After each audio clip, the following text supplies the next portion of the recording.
ఇక సీఎం రేవంత్ రెడ్డి పైన ఈర్ష్యా ద్వేషంతో ఎమ్మెల్సీ ఎన్నికల్లో బీజేపీని గెలిపించారని ప్రభుత్వ విప్ ఆది శ్రీనివాస్ ఆరోపించారు. మోదీ ప్రభుత్వం తీసుకువచ్చిన రైతు వ్యతిరేక చట్టాలకు రాష్ట్రపతి ఎన్నికల్లో మద్దతు ఇచ్చింది బీఆర్ఎస్ పార్టీయేనని చెప్పారు. కేటీఆర్, హరీష్ రావు బీజేపీ ఫేవరెట్స్ గా మారారని ఆది శ్రీనివాస్ అభిప్రాయాన్ని వ్యక్తం చేశారు.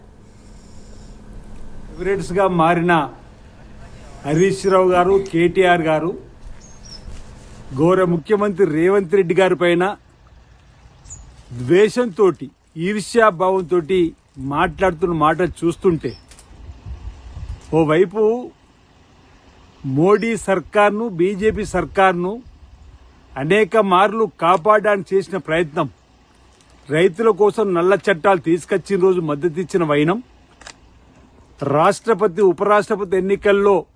కోవిద్ గారు గెలవడానికి బీజేపీకి మద్దతు ఇచ్చినటువంటి ఈ బీఆర్ఎస్ పార్టీ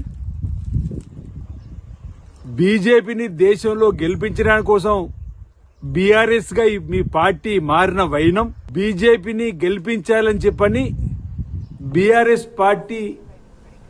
పతనం కావడానికి కారకులైనటువంటి మీరు బీజేపీకి